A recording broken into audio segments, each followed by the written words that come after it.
তো দাদা একটা প্রসঙ্গে যেতে চাই, মানে এনসিপির প্রসঙ্গের পরে আমি একটু ইউনূস সরকারের প্রসঙ্গে যেতে চাই।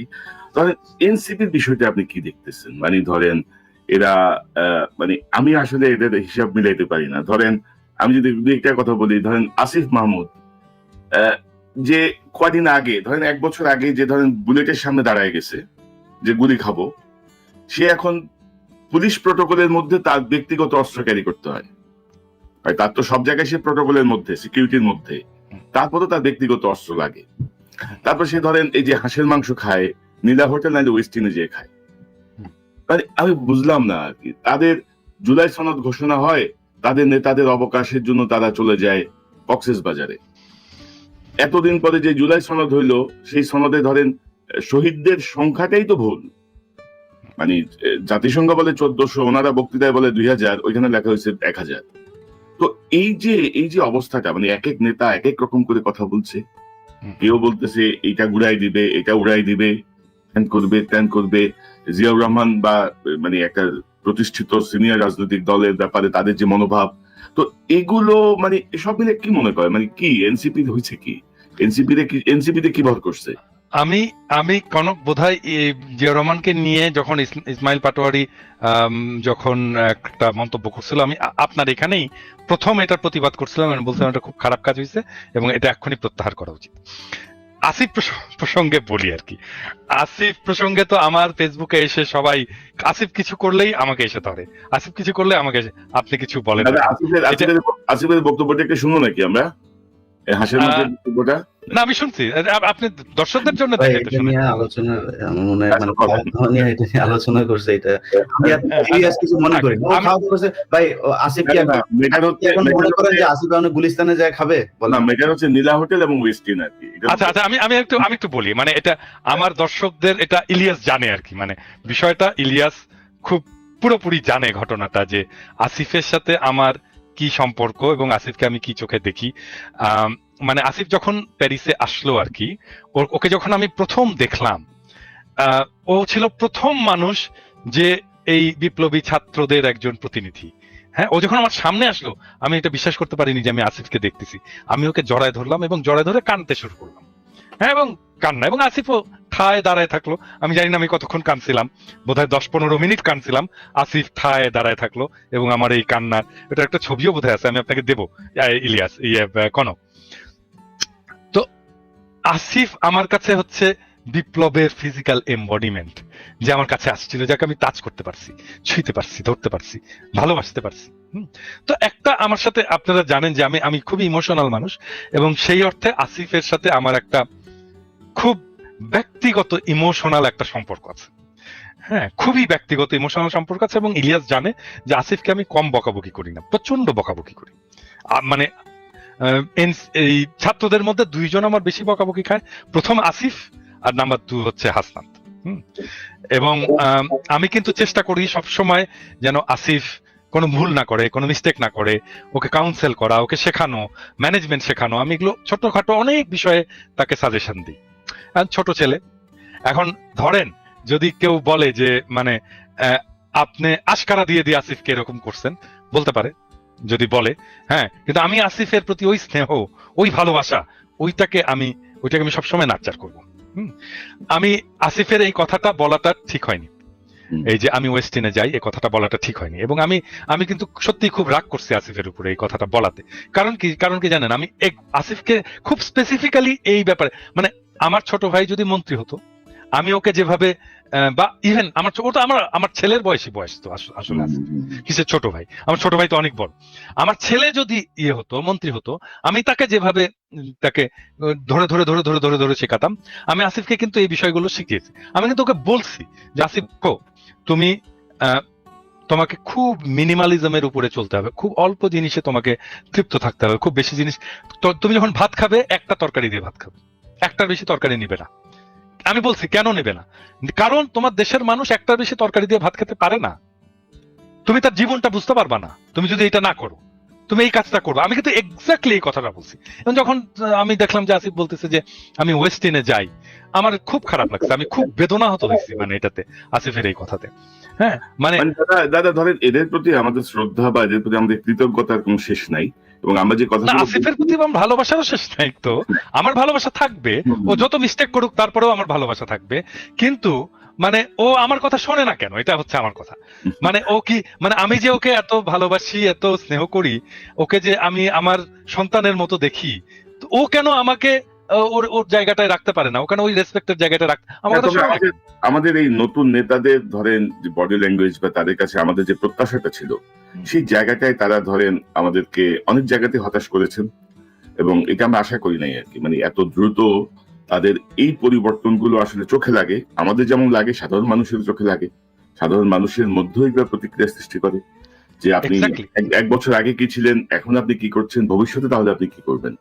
এক বছরে যদি এই পরিমাণ পরিবর্তন আপনাদের মধ্যে আসে, তাহলে আপনি ভবিষ্যতের না, ইভেন রাজনীতিতে আপনি দেখেন, মানে আমি তো ওয়েস্টিনে যে খেতে পারি না বাংলাদেশের রাজনীতি করে, বাংলাদেশের মানুষ তো ওয়েস্টিনে খেতে পারে না, এত টাকা দিয়ে খেতে পারে না, এটা বড় লোকদের জায়গা, এটা সবচেয়ে আমাকে আমাকে খুব সাধারণ মানুষের মতো করে থাকতে হবে, আমাকে খুব সাধারণ মানুষের মতো করে চলতে হবে। আমাকে আমাকে অনেকে বলে, আপনারা দেখেন না যে ওই আপনি এই একটা হুডি পরে আসেন আপনার ইয়েতে, আপনার কি আর হুডি নাই, আপনার কি আর হুডি কেনার পয়সা নাই, আমাকে বলে কিন্তু অনেকে। আমি বলি হ্যাঁ ভাই, পয়সা নাই ভাই, এবং তারপরে হয় কি, অনেকে হুডি কিনে নিয়ে আসে, ওরা সত্যি সত্যি মনে করে আমার হুডি কেনার পয়সা নাই, দাদাকে একটা হুডি কিনে দিই। কেউ আসলে হাতে করে একটা হুডি নিয়ে আসে, একটা কাপড় নিয়ে আসে, বোধহয় দাদা বোধহয় কাপড় কিনতে পারে না। আরে ভাই, আমি এই প্রসঙ্গে একটা জিনিস, ধরুন আমরা যখন সাংবাদিকতা শুরু করি, ধরুন আজ থেকে 28-30 বছর আগে, কিছু জায়গার কিছু ট্রেনিং আমি স্পেসিফিক মনে নাই, উনি বলতেছিল তুমি যখন পাবলিকের সাথে কথা বলতে যাবা, গ্রামে যাবা, বা কোন একটা মেহনতি মানুষদের নিয়ে কাজ করবা, কোন একটা ইয়েতে যাবা, তোমার গায়ের থেকে যেন ভুল করে পারফিউমের গন্ধ বের না হয়। অবশ্যই না। তোমার হাতে যেন ওই সাধারণ মানুষের হাতে ঘড়ি নাই, তোমার হাতে যেন ঘড়ি না থাকে।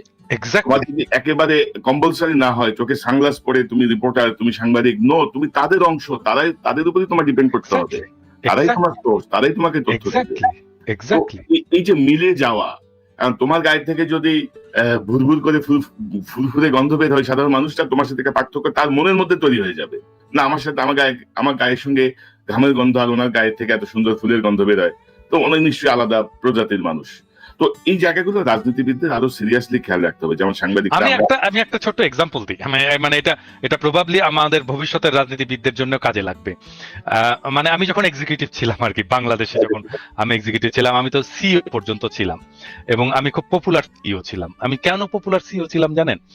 আমি যখন ট্যুরে যেতাম, মানে অফিসিয়াল ট্যুরে যেতাম, আমি হয়তো যাচ্ছি ধরেন একটা গ্রামে যাচ্ছি, হ্যাঁ, একটা উপজেলায় যাচ্ছি, ওইখানে রাত হচ্ছে, হ্যাঁ, আমি তো আমার সাথে গাড়ি আছে, আমি তো গাড়িতে ফিরে এসে জেলা শহরে হোটেলে থাকতেই পারি।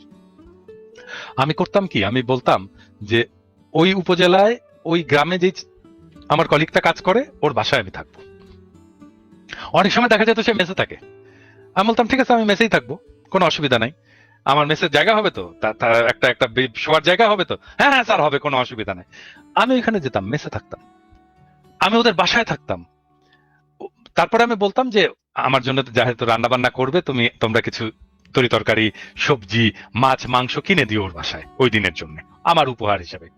তো এটা কিনে দেওয়া হতো, ওরা একটা রান্না বান্না ওদের মতো করে, ওরা সবচেয়ে ভালোভাবে আমাকে রাখার চেষ্টা করতো। কিন্তু আমি যেটা পেতাম, হ্যাঁ, আমি কিভাবে থাকতাম সেটা বড় কথা না, আমি যেটা পাইতাম, আমি দেখতাম ও কিভাবে থাকে, ও কি খায়, ওর বাসাটা কেমন, কত বড়, ওর কিচেনটা কত বড়, ওর ওয়াইফ কে, ওর ওয়াইফ কি করে, ওর ওয়াইফের স্বপ্ন কি, ওর বাচ্চাটা কেমন, ওর বাচ্চার খেলনা আছে কিনা, হ্যাঁ, ওর বাচ্চা কি খেলে, ওর বাচ্চা কি পড়ে, ওর বাচ্চার পড়ার বইগুলো কি, ওর বাসায় বই আছে কিনা, হ্যাঁ, ওর বাসাটা কতটুকু ক্রমশ ধরেন আমরাও আশা করি যে তাদের অভিজ্ঞতা বাড়বে, তাদের বিষয়গুলো বুঝতে পারবেন, মানুষের সঙ্গে কিভাবে যেতে হয়, কিভাবে, মানে নেতা না তো, নেতা তো তুমি তাদেরই অংশ। এবং আনফরচুনেটলি বাংলাদেশে কনক আমার তখন বয়স ছিল 35 বছরের মতো, হ্যাঁ, এটা অনেক বেশি বয়সের ব্যাপার না, এটা এই ব্যাপারটা, এগুলো কিন্তু আমাদেরকে পলিটিক্যাল ট্রেনিং এ কিন্তু পলিটিক্সে আমরা শিখে আসছি, তো রাজনীতি করে আসছি, ছাত্র রাজনীতি তো এভাবে শিখে আসছি, আমরা এভাবেই শিখে আসছি কিভাবে মানে আমি এখানে বলতে, আপনার সময় থাকলে আমি বলি, এখানে চান্দার কথা আসছে তো, আমি তখন 4th ইয়ারের ছাত্র রাজশাহী মেডিকেল কলেজে, এবং এটা বোধহয় কেউ জানে না, কিন্তু আমি বলে রাখি যে আমি বাংলাদেশের কমিউনিস্ট পার্টির ইতিহাসে সবচেয়ে কম বয়সী ফুল মেম্বার, সবচেয়ে কম বয়সী বাংলাদেশের কমিউনিস্ট পার্টির ইতিহাসে আমার বয়সী ফুল মেম্বার, পার্টি মেম্বার ছিল না। আমি একমাত্র, এবং প্রবাবলি এখনো পর্যন্ত আমি একমাত্র। তখন আমি 4th ইয়ারের ছাত্র, পার্টির ফুল মেম্বার। তো আমাকে ওই সময় 88 সালে একটা বন্যা হয়েছিল বাংলাদেশে, পুরো বাংলাদেশে বন্যা হয়েছিল, রাজশাহীতেও বন্যা হলো। আমাকে পার্টি দায়িত্ব দিল যে আমাকে চারঘাট এলাকায় বন্যার ত্রাণ চালাইতে হবে, মানে ওখানে খাবার নিয়ে যেতে হবে, কাপ নিয়ে যেতে হবে, ওগুলো করতে হবে। তো আমি বললাম যে কিভাবে করব? বললো এটা তোমার উপরে। মানে আমি বললাম যে আমার রিসোর্স কোথায়, টাকা পয়সা কোথায়? তোমার উপরে। মানে আমাকে চিন্তা করতে হবে আমি কিভাবে আমার এই করব, আমার এই রসদ জোগাড় করব এবং ওখানে নিয়ে যাব। আজকে আমি বলতে পারি আমার চালানো ত্রাণ কর্মকাণ্ড আমাকে পার্টি থেকে একটা পয়সা দেয়নি, একটা পয়সা না। আমার চালানো ওই ত্রাণ কর্মকাণ্ড চারঘাটের মানুষ প্রবাবলি এখনো মনে করতে পারবে যে ওই মেডিকেল কলেজের একটা ছেলে এসে এখানে এসে ত্রাণের কাজ চালাই গেছে। কিভাবে করছি জানেন? আমি চিন্তা করলাম যে আমি করবো কি, আমার কাছে কোনো টাকা পয়সা নাই, আমি করবোটা কি? তো চিন্তা করে বের করলাম যে আমি যে লোকালিটিতে থাকি মেডিকেল কলেজের আশেপাশে, ওইখানে বাসায় বাসায় গেলাম আর কি, যে বললাম যে ভাই আমি মেডিকেল কলেজের ছাত্র, চেনেন তো আমাকে, আমি চারঘাটে ত্রাণ করতে যাব, কালকে যাব। তো আপনি সকালবেলা যে রুটি বানান না, আপনি 2টা রুটি এক্সট্রা বানান, আমি সকালবেলা আসবো, নিয়ে যাব রুটিটা। তো এরকম বলে আসলাম অনেকগুলো বাসায়। পরের দিন আমি ভাবছি আর কতগুলোই বা রুটি দেবে, 4-5টা বস্তা টস্তা নিয়ে, ব্যাগ ট্যাগ নিয়ে আমরা গেছি করতে।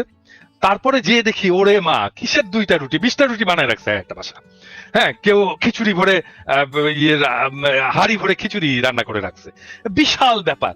পরে আমাদেরকে ভ্যান ভাড়া করতে হইলো, ভ্যান আলা আসলো, ভ্যান আলাকে বললাম ভাই আমার কাছে কিন্তু পয়সা নাই। বললো কিচ্ছু লাগবে না ভাই, তোলেন এগুলোর উপরে। ভ্যানে তুললাম, ভ্যানে তুলে চারঘাটের বাসে গেলাম, বাসের উপরে তুললাম সমস্ত ত্রাণের জিনিসপত্র। বাসালাকে বললাম ভাই আমার কাছে কিন্তু পয়সা নাই। বলে কি করবেন আপনি এগুলো? আমি বললাম ত্রাণ দিতে যাবো। বলে কিচ্ছু লাগবে না, ওঠান আপনি, সব কি কি আছে ওখানে সব তোলেন। চারঘাটের বাসে যে আমাকে নামাই দিল, ওইখানে ভ্যান, একটা পয়সা লাগলো না। মানে মানুষ যখন নিয়ত দেখে যে আপনি ভালো নিয়তে একটা কাজ করতেছেন, মানুষ আগায় আসে রে ভাই। আপনার যদি রাজনীতি ঠিক থাকে, আপনার টাকার কোনো অভাব হয় না, পয়সার কোনো অভাব হয় না। এরা যে টাকা তুলতে গেছে, এই যে এনসিপি এই যে অলিগার্কদের কাছে, দুর্বৃত্তদের কাছে কোনো টাকার অভাব ছিল না। এনসিপি কে আমি এনসিপি কে দিছিলাম, প্রপোজাল দিছিলাম গত রমজানের সময়। ওরা ওই 5 স্টার হোটেলে ওদের করবে। আমি বলছি যে এক কাজ করো, তোমরা মানিক মে এভিনিউয়ে প্যান্ডেল খাটাও, বলো যে ভাই আমরা স্বাধীন বাংলাদেশে নিজের ইফতার আমরা একসাথে করবো, আপনার ইফতার আপনি নিয়ে আসেন, তুমি ওইখানে শুধু পানির ব্যবস্থা করবে আর জিলাপি বানাবা, জিলাপি দিবা আর পানি দিবা। দেখো 1 লক্ষ লোক এসে তোমার সাথে ইফতার করবে। কি দরকার তোমার দুর্বৃত্তদেরকে? তোমার মাথায় তো আইডিয়াই নাই যে কিভাবে তুমি তোমার মানুষকে ইনভলভ করবা তোমার সাথে। আপনি জানেন আমি বিএনপি কে একটা দিছিলাম যখন খালেদা জিয়া জেলে, ওই সময় খালেদা জিয়া জেলে, তখন রমজান, তখন একজন বন্দির জন্য রোজার হচ্ছে 17 টাকা 62 পয়সা বোধহয় টোটাল বরাদ্দ। তো আমাকে ফোন করছে আমাদের এই যে নিপুণ ফোন করে বলতেছে দাদা এটা কি করা যায় প্রোগ্রাম, আমরা তো একটা ইফতারের আছে। আমি বললাম যে নিপুণ, আমি বললে করবেন এটা? বলে হ্যাঁ দাদা আপনি বললে করবো না কেন, অবশ্যই করবো। তা আমি বললাম যে এক কাজ, আপনি কি জানেন 17 টাকা 62 পয়সায় ইফতারি কি কি হয়? না জানি না। আপনি জানেন না আপনার নেত্রী এই টাকার ইফতারি খায় মধ্যে বসে, জেলখানার মধ্যে বসে? তা আপনি তো জানেনই না 17 টাকা 62 পয়সার কি ইফতারি হয়। এক কাজ করে আপনি ডাক দেন বাংলাদেশের আপনার বিএনপির কর্মীদেরকে, ডাক দেন যে ভাই আসেন, আমার নেত্রী 17 টাকা 62 পয়সার ইফতারি খায়, আমি 17 টাকা 62 পয়সা দিয়ে ইফতারি কিনবো, দেখবো কি হয়, ওইটা নিয়ে আসবো, নিয়ে এসে জেলখানার সামনে বসে ইফতারি করব। দেখেন, আমি বললাম যে আপনার কর্মীরা শুধু ইফতারি নিয়ে আসবে না, আসবে ইফতারিটা দেখবে, করবে আর কাঁদবে সারাক্ষণ। This are the political programme. এইভাবে আপনাকে মানুষকে ইনভলভ করতে হয়, এনগেজ করতে হয়। পারে না তো কিছু করেনি তো, সেই প্রোগ্রাম করেনি তো। আপনি আইডিয়া দিয়ে কি লাভ বলেন? মানে আপনি thousands of millions of ideas দিতে পারেন, যে আইডিয়া দিয়ে মানুষকে একদম উদ্বুদ্ধ করে ফেলা যায়, করবে না তো এরা। মানে ওরা কি বলে জানেন, ওরা বলে যে এই জন্যই তো আপনারা বিপ্লব করতে পারেননি, এই জন্যই তো আপনারা রাষ্ট্র ক্ষমতায় যেতে পারেননি। হ্যাঁ, আপনাদের মাথায় এত বুদ্ধি। হ্যাঁ, আমাদের কথা শোনেন, হ্যাঁ আমরাই ভালো করবো। ইলিয়াস, আপনার পর্যবেক্ষণ কি? ধরেন এনসিপি নিয়ে আনমিউট করেন ইলিয়াস, এবং যে বিষয়গুলো আসছে, পাশাপাশি ধরেন আরেকটা বিষয় আমি আপনার সঙ্গে অ্যাড করি যে মিডিয়া মনে হচ্ছে যেন বিএনপি আর এনসিপির পিছনে লেগে আছে। শোনেন, আওয়ামী লীগ কিন্তু মোটামুটি মিডিয়ার মানে নাগালের ইয়েতে বাইরে চলে গেছে। 5 তারিখের আগে কিংবা পরে এই সমন্বয়কদের সাথে আমাদের একটা চমৎকার একটা সম্পর্ক ছিল। মাঝখানে আমি এই টাদাবাজি নানান ধরনের অনিয়ম এগুলো নিয়ে এমন কেউ নেই যাকে পেয়েছি। মানে 5 তারিখের পরে আমি মনে করেছিলাম কি বাংলাদেশটা বোধহয় একটা জর্জিয়া কিংবা এই টাইপের খুব মানে শতভাগ একটা মানে শৃঙ্খল একটা রাষ্ট্র হিসাবে বোধহয় প্রতিষ্ঠিত হইতে যাচ্ছে। তো এটা দেখলাম পরে ভুল। অনেক ভালো মানুষ দেখলাম ভাই, খুব সুন্দর করে তার ব্যাপারে অনেক ভালো জানতাম, দেখি যে সমস্যা। তো সবাইরে বলতে চাই না, বাট আমরা যদি পার্সেন্টেজ করতে বলেন 99.9% আমরা করাপ্টেড। আমি সব আমাদের নিয়েই বললাম, কারোর করে বললাম না। তো আমরা বোধহয় জাতিগত ভাবেই মানে এই সমস্যাটা আছে। সো এটা বাদ দিলাম, এরপরে আর কথা বলি না। যদি কথা বলতে চান আপনি, আসিফ তো ওই যে দাদা বললো না, তো বাচ্চা ছেলে, এই কারণে সে এই কথাটা বলে ফেলেছে। আপনার কি মনে হয় যে এই সালাউদ্দিন কোনোদিন এটা বলবে? জীবনে বলবে না। ইভেন ধরেন দাদা পলিটিক্স করে এসছে, দাদার মুখ দিয়ে কোনোদিন এই কথা বের হবে যে ওনার জীবনের যদি কোনো খারাপ কোনো কিছু থাকে সেটা উনি বলবেন? এটা কৌশলে ওইভাবে উপস্থাপন করা হবে। এখন যদি নাকি আমরা করি, হাসিনা 15 বছর ক্ষমতায় থাকলে একটা স্বৈরাচার একটা সরকার আমাদের দেশ চালালো, এদেশে অনেক লুটপাট হয়েছে, পাথর লুট হয় নাই কিন্তু। এইভাবে একটা থেকে মানে পর্যটন কেন্দ্র থেকে এইভাবে মানে মাটি সব খুঁড়ে নিয়ে গেল, মানে এটা বাংলাদেশে ঘটেছে নাই কখনো। অথচ আমাদের দেশে ওই সময় পরিবেশ উপদেষ্টাকে, যিনি সারা বছর দেখেছি যে পরিবেশ নিয়ে কথা বলতে বলতে মানে গরম করে ফেলতো মিডিয়া, ওনার প্রতি মনে হয় সপ্তাহে, আপনি জানেন যে প্রতি সপ্তাহে মনে হয় 2-4টা অ্যাসাইনমেন্ট ওনার এই বেলার থাকতো না? কি করেছেন উনি পরিবেশ নিয়ে? একটা খাল উদ্ধার করেছেন, একটা এই ঢাকা শহরের 3-4টা তুরাগ, বেলা, ওইদিকে শীতলক্ষা, এইদিকে বুড়িগঙ্গা, কোনোটার কোনো উন্নতি আছে? ঢাকা শহরের পরিবেশের কোনো উন্নতি আছে? কোনো কিছুর উন্নতি নেই। আপনি যদি বিএনপির কাছে আসেন, বিএনপির কি আপনি অন্তত যদি লিস্ট করি 2-4 হাজার মানুষের নাম আমরা বলতে পারবো না? বলবো। এখন আমরা আমাদের কি যে দুর্নীতির এই জায়গাটা আমার মনে হয় একটা পর্যায়ে গিয়ে ঠিক হয়ে যাবে। সো এদের কারোর সাথে যে আমাদের খুব ব্যক্তিগত, দাদা বলেন আসিফের সাথে যেমন আমাদের সম্পর্ক আছে, আমাদের ইশরাকের সাথেও, আমাদের এই কনক ভাইয়ের সাথে আমাদের এই গত কয়েকদিন আগেও আমরা অনেক বিষয় নিয়ে ইশরাক ভাইয়ের সাথে আলোচনা করলাম, এবং এই সিটি কর্পোরেশনের সামনের যে ঘটনা, এটা নিয়েও আমাদের যেটা মনে হয়েছে আমরা সেই পরামর্শ ইশরাক ভাইকে দেওয়ার চেষ্টা করেছি। সো কারোর সাথে আমাদের সমস্যা নাই। কারণ কথা হলো যে আপনি যখন কিনা দুর্নীতি নিয়ে কথা বলতে যাবেন, যদি নাকি সবাই চলে আসেন, তাহলে তো আপনার এটা নিয়ে আলাপ করার দরকার নাই। দুর্নীতি যেটুকু আছে কিভাবে থামানো যায় সেটা চিন্তা করেন। এবং বিএনপির আর মিডিয়া, যেটা আপনি বললেন যে এখন মিডিয়া হচ্ছে বিএনপি আর এনসিপি কে, এটা মিডিয়ার বিষয় না। মিডিয়াতে তো এই হাসিনার সেই দোসররা আছেই।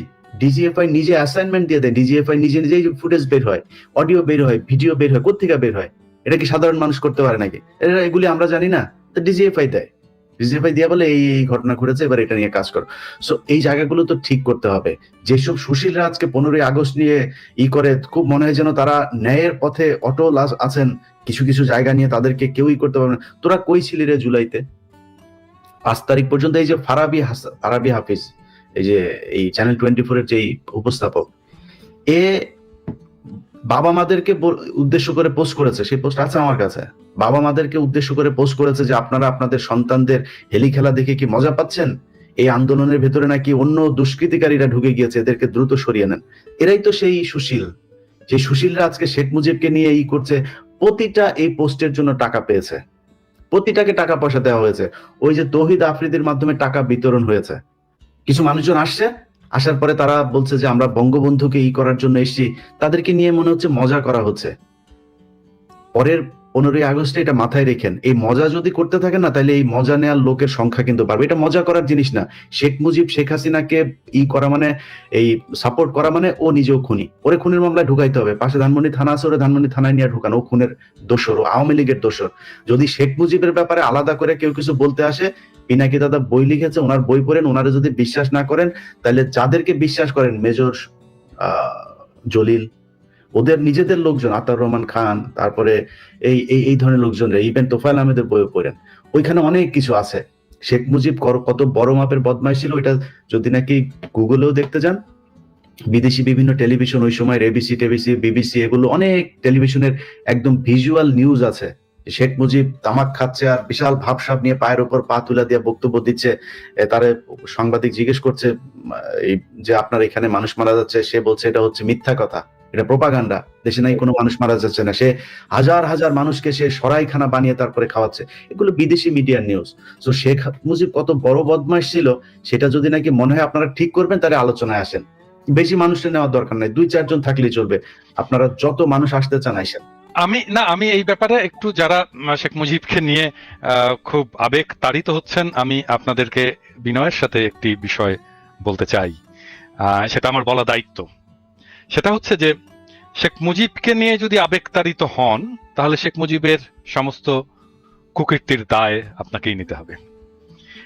এবং আপনাকে যেই কুকীর্তির দায়টা আমি দিতে চাই সেটা হচ্ছে সিরাজ শিকদারকে পেছন থেকে গুলি করে হত্যা করা। নিরস্ত্র সিরাজ শিকদারকে হত্যা করেছে শেখ মুজিব, এইটার দায় নিতে হবে। সিরাজ শিকদার আমার নেতা, আমি আপনাকে এইটার জন্য এর শাস্তি আপনাকে আমি দেব। শেখ মুজিবকে সিরাজ শিকদারকে হত্যার দায়ে এই শাস্তি আপনাকে আমি দেব। সিরাজ শিকদার আমার নেতা, আমার নেতাকে হত্যা করার দায় আপনাকে নিতে হবে। সাতার হাড্ডি ভেঙে দেব হারামজাদা। শেখ মুজিবকে নিয়ে শোক গাথা শুয়োরের বাচ্চা, তোর সাতার হাড্ডি ভেঙে দেব। বাংলাদেশে যেদিন আমি আসবো, আমি সব কয়টা লিস্ট নিয়ে রাখছি। শুয়োরের বাচ্চা, সিরাজ শিকদারকে হত্যার বদলা তোকে দেওয়া হবে, শুয়োরের বাচ্চা হারামজাদা।